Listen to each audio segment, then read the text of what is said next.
अस्सलामुअलैकुम। Alpha series की video number 19 में हम डिस्कस करने वाले हैं फिजिक्स क्लास सेकेंड ईयर के चैप्टर नंबर 19 एटॉमिक स्पेक्ट्रा। इसी चैप्टर के एक्सरसाइज के जो एमसीक्यूज हैं उनको वन बाय वन सॉल्व करते हैं। तो एमसीक्यूज नंबर 1 है, which of the following series of hydrogen spectra lies in the visible region of the spectrum। कहते के नीचे जो series of hydrogen spectra given है, इनमें से कौन सा सीरीज ऐसा है जो विजिबल रीजन में लाई कर रहा है। तो देखिए, हमारे पास जब अपर लेवल से लोअर लेवल में ट्रांजिशन हो रही हो हाइड्रोजन के केस में, अगर इसको हम मान लेते हैं कि इसका जो फर्स्ट लेवल है n is equal to 1, this is n is equal to 2 and this is n is equal to 3 and so on. अब अपर लेवल से जब लोअर लेवल में ट्रांजिशन हो रही हो तो हर ट्रांजिशन के कारण एक करस्पॉन्डिंग वेवलेंथ वाला रेडिएशन जो है वो एमिट होती है। और कौन सी शेल को ट्रांजिशन होती है, इसको हम स्पेसिफिक नाम देते हैं।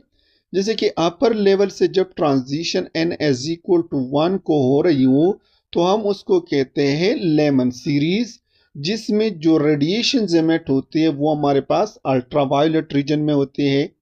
जबकि जब अपर लेवल से हायर एनर्जी लेवल से n इज इक्वल टू 2 को ट्रांजिशन होती है तो हम उसको कहते हैं बॉमर सीरीज, जहां पर लाइट जो है वो एमिट होती है in the visible reason.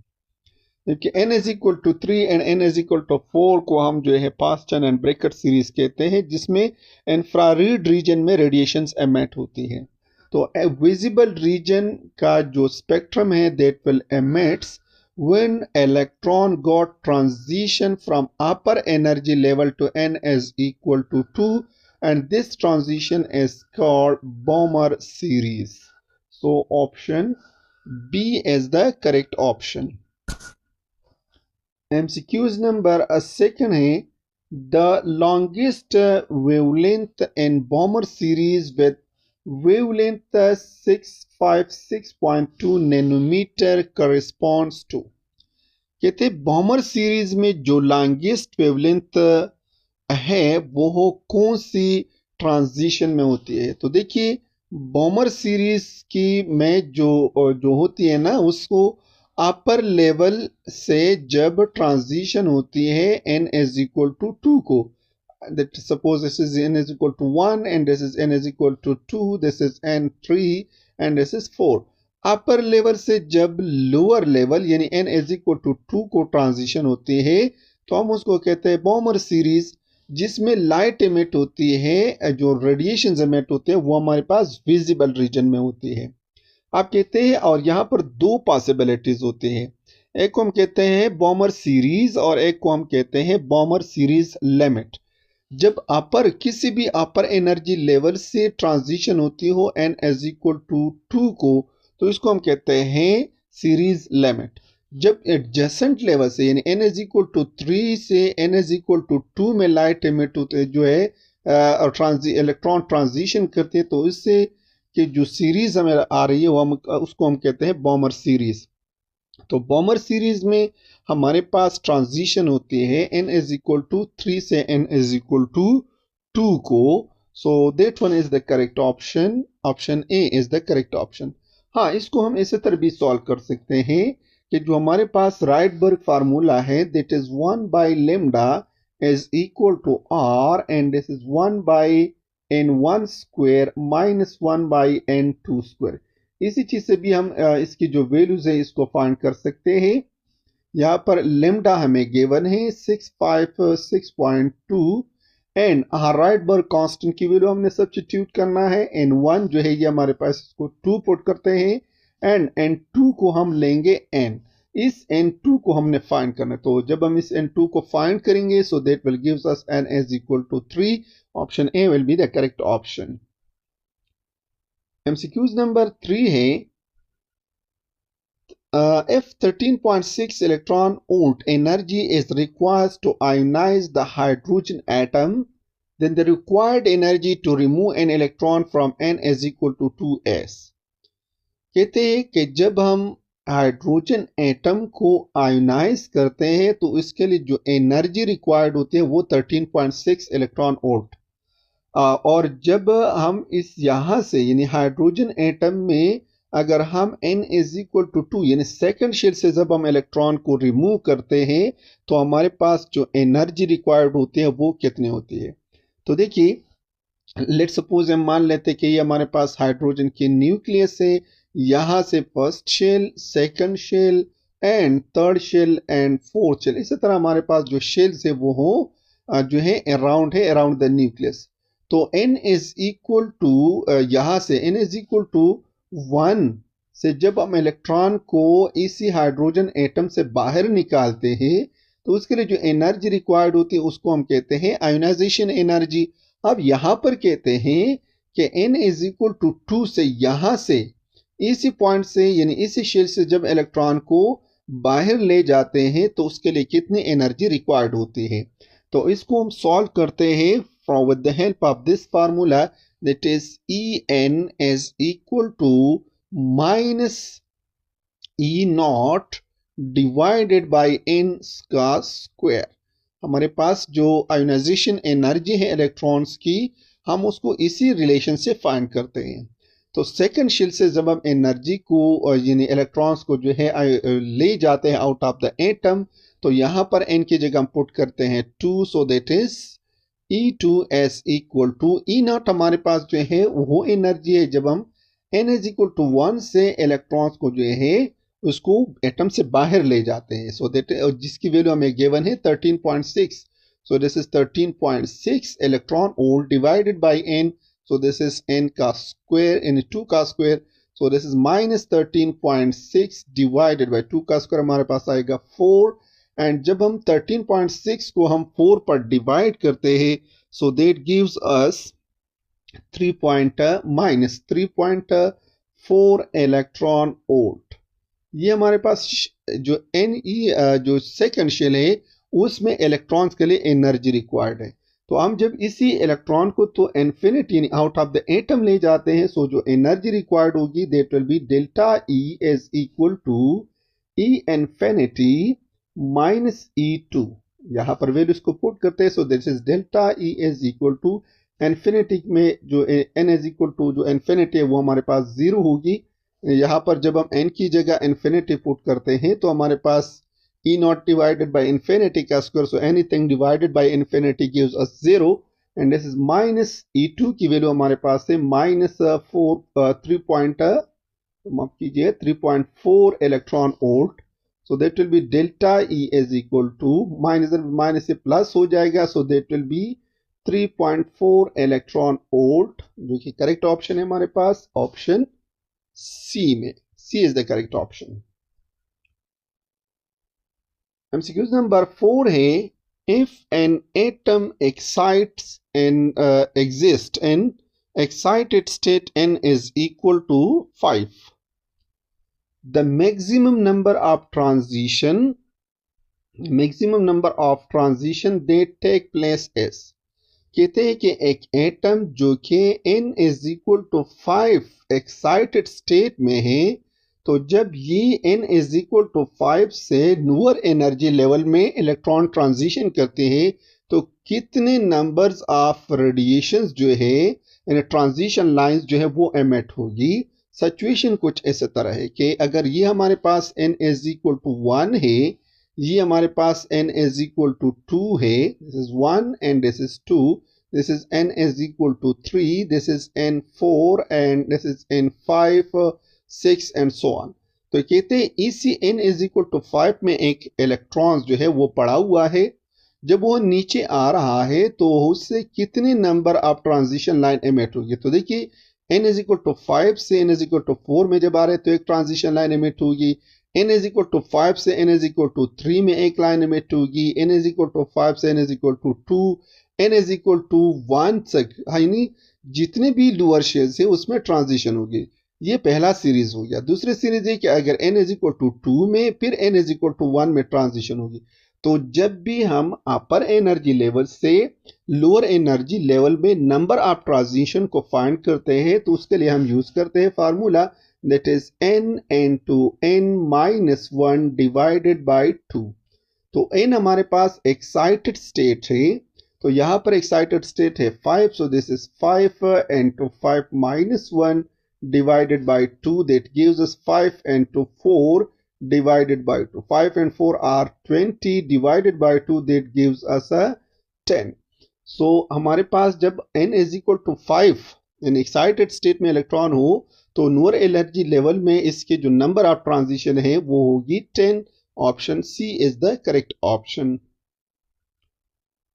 MCQ number 5 है the energy of the electron in the excited state n is equal to 4 and hydrogen atom s। Electron जो है वो n is equal to 4 में लाई कर रहा है तो उसकी जो एनर्जी है वो कितनी होगी। So again we will use the expression that is En is equal to minus E naught divided by n का square। Just substitute the values।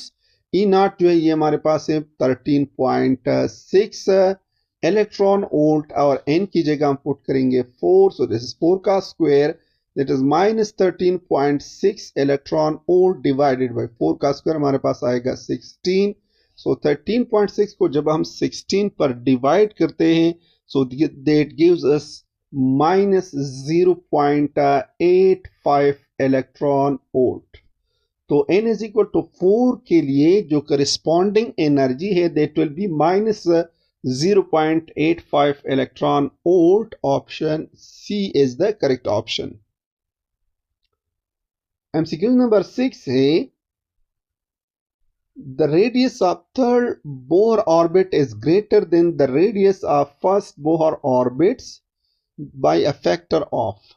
कहते हैं कि रेडियस ऑफ थर्ड ऑर्बिट हमारे पास जो बोहर जो मॉडल है हाइड्रोजन का वो हमारे पास कुछ ऐसे तरह है कि ये हमारे पास अगर न्यूक्लियस हो ये first shell second and third shell और इसी तरह जो शेल्स है वो हो in the form of circle. इसको ये हमारे पास न्यूक्लियस है, ये फर्स्ट शेल है, सेकंड है, थर्ड है, फोर्थ है।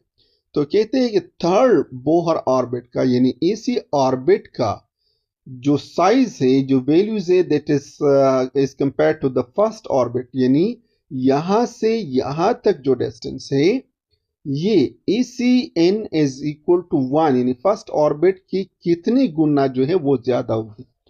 तो हमारे पास जो फार्मूला है इसको सॉल्व करने के लिए वो हमारे पास है Rn is equal to n square into R1। n given है कि थर्ड ऑर्बिट है, so this is 3 का square and this is R1, so 3 square is 9 and this is R1। so third orbit की जो रेडियस है वो first orbit से 9 गुना जो है वो ग्रेटर होगी। Option C is the correct option. MCQ number 7 है the reverse process of X-rays production can be related as.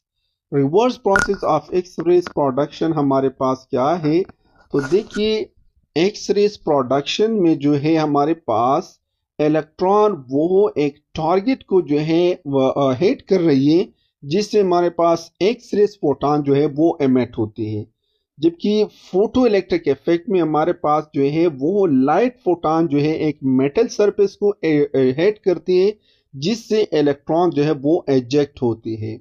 X-rays में हमारे पास एक्स-रेज फोटॉन जो इलेक्ट्रॉन्स है वो किसी टारगेट के ऊपर इंसिडेंट होते हैं जिससे एक्स-रेज फोटॉन एमिट होते हैं, जबकि फोटो इलेक्ट्रिक इफेक्ट में हमारे पास लाइट रे फोटॉन जो है वो इंसिडेंट होते हैं जिसकी वजह से इलेक्ट्रॉन जो है वो एमिट होते हैं। सो लिहाजा reverse process of X-rays production is photoelectric effect। option B is the correct option।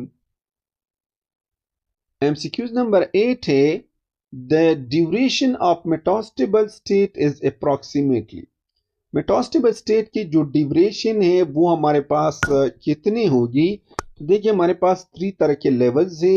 एक को हम कहते हैं लोअर एनर्जी यानी ग्राउंड एनर्जी लेवल, दूसरे को हम कहते हैं एक्साइटेड एनर्जी लेवल्स। और जो मेटास्टेबल है स्टेट है वो इन दोनों के बीच में होते हैं and very close to the excited state. हमारे पास एक्साइटेड स्टेट में जो नंबर ऑफ जो ड्यूरेशन ऑफ टाइम है दैट इज 10 की पावर -8 सेकंड, जबकि मेटास्टेबल स्टेट में हमारे पास जो ड्यूरेशन ऑफ द जो इलेक्ट्रॉन्स है वो हमारे पास होते हैं 10 की power -3 and it is given in textbook। so correct option हमारे पास है ऑप्शन ए 10 की power -3 second.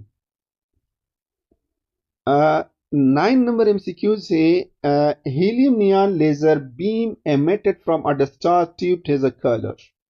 Helium neon laser जो कि एक डिस्चार्ज ट्यूब से जो है वो एमिट होती है, उसकी कलर कैसे होती है? सो हीलियम नियॉन लेजर की जो कलर्स है ये हमारे पास रेड होती है। Option C is the correct option. MCQs number 10 हमारे पास कुछ ऐसे तरह है कि in helium neon laser the discharge tube is filled with. Helium neon laser में हमारे पास जो डिस्चार्ज ट्यूब होते हैं उसमें कितने परसेंट हीलियम एंड कितने परसेंट जो है नियॉन होती है? सो हीलियम नियॉन लेजर की जो डिस्चार्ज ट्यूब है इसमें हमारे पास होती है 85% जो है इसमें हमारे पास हीलियम होती है, जबकि 15% हमारे पास नियॉन होती है। Option C is the correct option.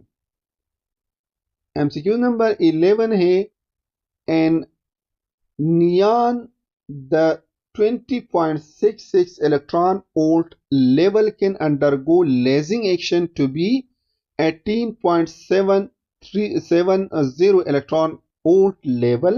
What is the energy of the resulting photon? हमारे पास कहते हैं कि जो फोटॉन है जो नियॉन है इसमें हमारे पास लेजिंग एक्शन होती है।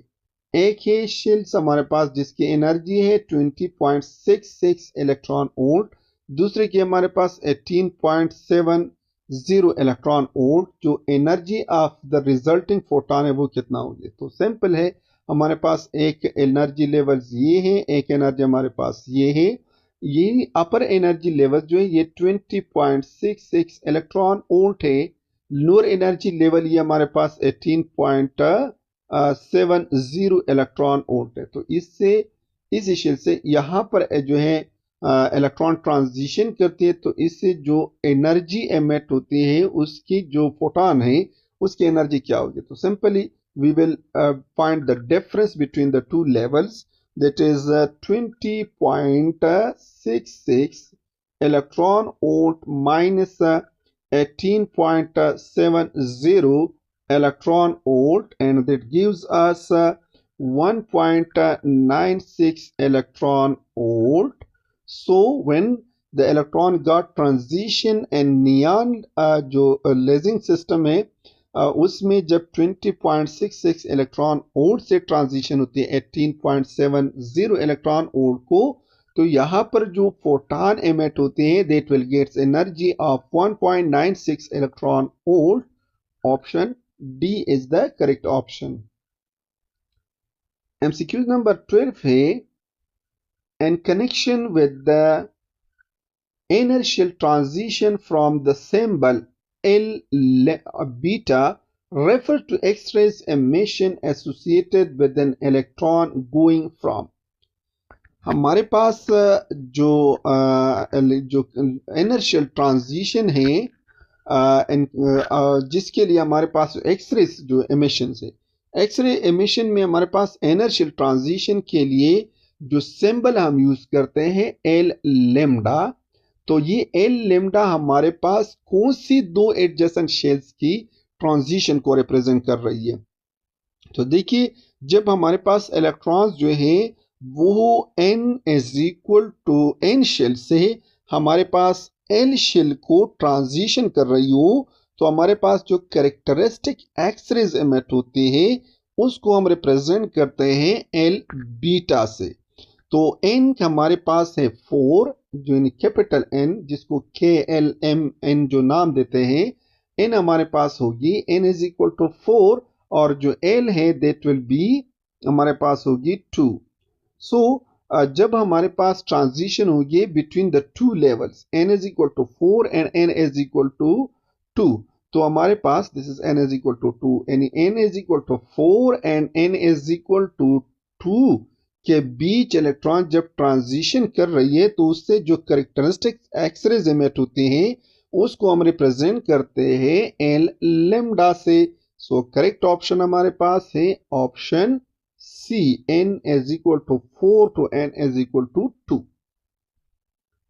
MCQ नंबर 13 है an laser the pumping is perform to. Laser में हम जो पंपिंग करते हैं वो किस लिए करते हैं? सो ऑप्शन ए है produce metastable state, option D है produce stimulated emission, option C achieve population inversion, option D achieve coherency and photons.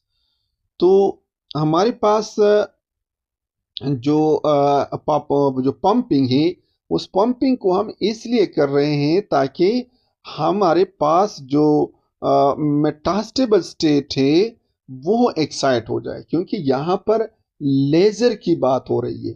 तो देखिए हमारे पास ये अगर ग्राउंड लेवल है, ये हमारे पास एक्साइटेड लेवल है, तो इन दोनों के बीच हमारे पास मेटास्टेबल स्टेट होती है। तो जब हम इलेक्ट्रॉन्स को इसी मेटास्टेबल स्टेट से ऊपर एक्साइटेड स्टेट में ले जाते हैं तो हमारे पास जो पॉपुलेशन इन्वर्जन है वो अचीव हो जाएगी। सो लिहाजा करेक्ट ऑप्शन हमारे पास होगी to produce metastable state, that is option A is the correct option.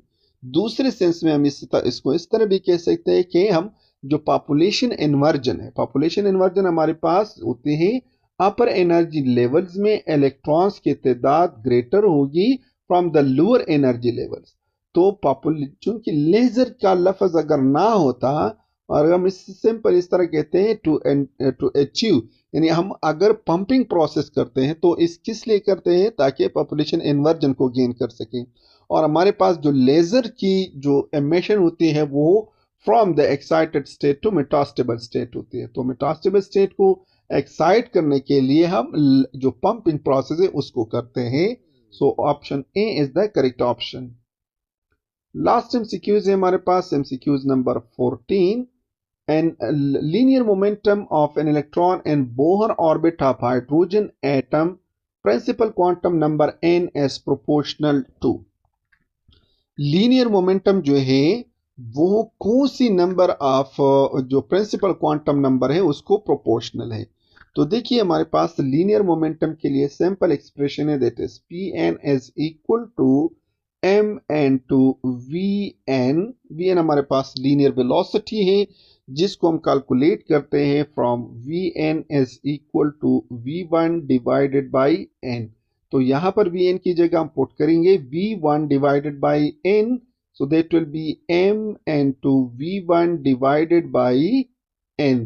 तो हमारे पास जो लीनियर मोमेंटम है ये अगर इस तरह अगर हम इसको कहते हैं कि mv1 को अगर हम p1 के नाम देते तो that will be pn is equal to p1 divided by n। तो जो हमारे पास मोमेंटम है लीनियर मोमेंटम ये इनवर्सली प्रोपोर्शनल है to the principal quantum number n, that is option B is the correct option।